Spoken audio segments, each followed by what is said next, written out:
My D&D campaign just passed 1 year and I'm not a DM, I'm a player in it. And in today's video, we're going to go over some of the horrible things that have happened to my character ever since we started. The first one is my mistake, and it happened during character creation. You see, for this campaign I wanted to do something different. In my last campaign I was playing an evil warlock that was a glass cannon, but I optimized him so much that he ended up being more cannon than glass. So for my new character, I had to do something different. So I gave myself 4 criteria. 1. Don't be evil. 1 genocide was enough for me. 2. Be a melee tank. I miss being in close combat. 3. Take advantage of the new 2024 rules. And 4.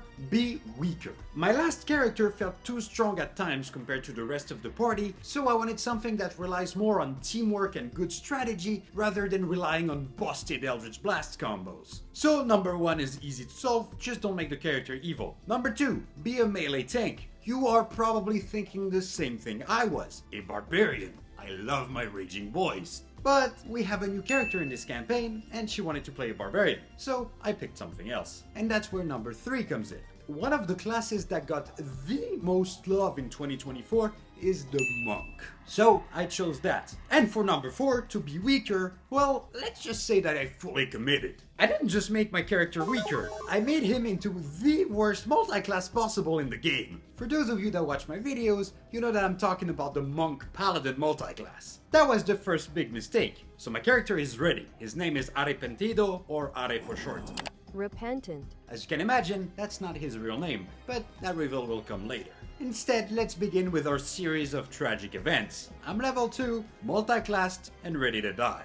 Bonjour! Ha, you thought I forgot. The game starts, and after walking for what feels like hundreds of years on the water, I finally make it to land. And I'm starving, so I go hunt. Although he was born a human, Are's been infected with vampirism, and after surviving on fish blood only, he's hungry and looking for some bigger game. Something like a stag or a bear.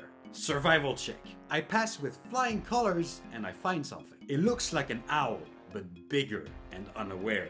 I ready myself and pounce. And thankfully for me, it was not an owlbear, but rather a twink owl? Meet Emrys, a frail little wizard owlin from the Feywild who somehow made his way to the material plane and got lost in the woods. He looks terrified. And I get the guy. His first experience of the world is some hungry old man who thinks he's a rotisserie chicken for him to eat. He talks to me and tries to convince me that he is in fact a person and so I cannot eat him. We debate for a while and then come to an understanding. He will like this video and subscribe to my channel, and you should too.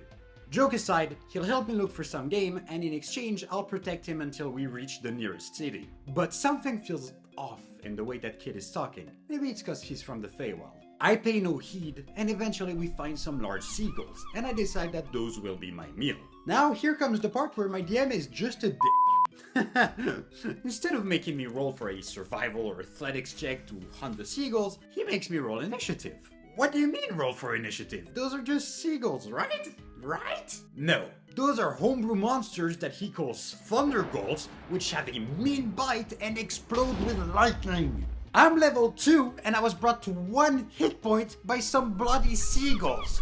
What the hell? Anyway, we decide to rest after that mess, but a storm is brewing and we need to find some shelter. And as we dash through the woods, we see it, a sawmill. But there's something wrong that's going on there. We hear lightning strike. Not the, oh, it's cozy and raining outside, what a great time to read. No, the, your insurance premium just doubled kind of lightning. As we approach, we see the sawmill on fire and the rain is doing nothing. The logs they've cut are stacked near the river, which has turned into a waterfall at this point. And the supports are beginning to crack. If those logs break loose, they will fall into the river and fly downtown at the speed of Mac Jesus. Mac Jesus because anybody hit by one of those is going to meet the creator. Now remember, I'm playing a good aligned character, and my emotional support rotisserie chicken, Emrys, is also playing a good guy, so of course we have to go and help. So much for finding shelter. At this point, it's only the 2 of us. Me, a paladin monk multi-class who almost died to some seagulls,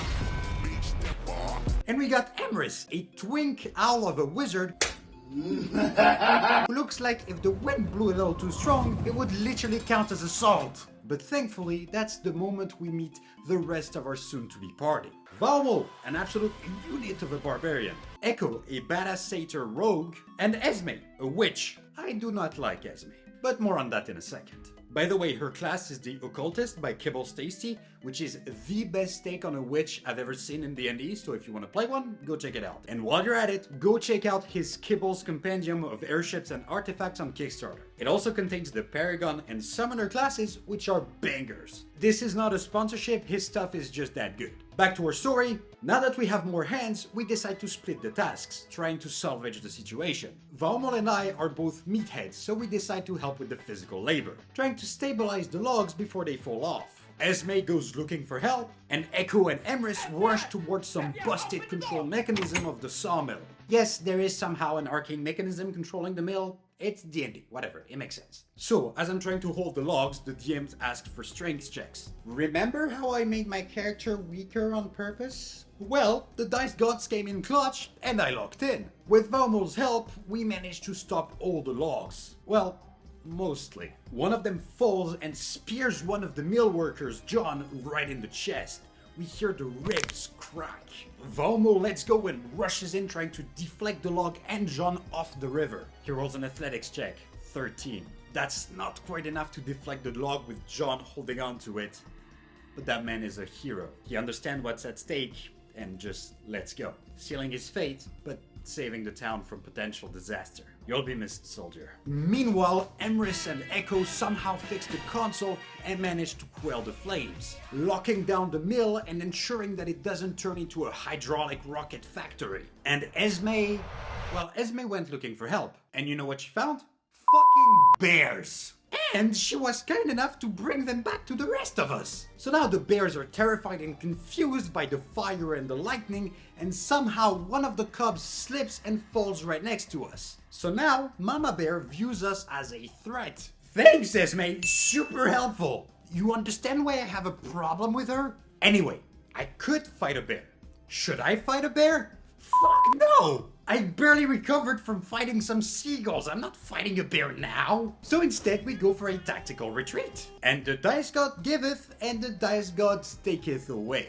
Valmo was in charge of lifting Emrys and carrying him away. But he trips, causing the poor wizard to roll downhill and end up face to face with Mama Bear. Which is, by the way, objectively the funniest person to abandon, the frail wizard. And you might be thinking, oh, he's an owlin, he's got a flying speed, surely he can get away. Yeah, about that. We have a custom role in all of our D&D campaigns, where basically flying races can't really fly at low levels. What that means in-game is that his wings are broken and he's actually looking for someone to fix them. Although, I should probably tell him that Mama Bear over there is not really a wing mechanic, but he's still a clever wizard, and minor illusions a cover behind which he hides. And thankfully for him, Mama Bear is more interested in rescuing her cubs than she is in eating him. So, we eventually manage to make our escape alongside the crew of the sawmill. The mission being mostly a success, we get rewarded with a level up, and I get a super cool item because my DM is awesome. A pauldron that lets me use strength and charisma for my monk abilities, which will make the paladin multiclass so much easier to bear. Now, remember how I said that Emrys, the Feywild wizard, was speaking in a strange way? Well, now that the situation has calmed down, I realized something. It's not just him. Valmo, Echo, Esme, all of them, even the mill workers, have a strange manner of speaking. And that's when it hits me. The common I speak and the common they speak is very different. It didn't just feel like walking underwater for hundreds of years. I've been missing for so long that my language has evolved far beyond what I once knew. But that's a story for next video. Arrivederci.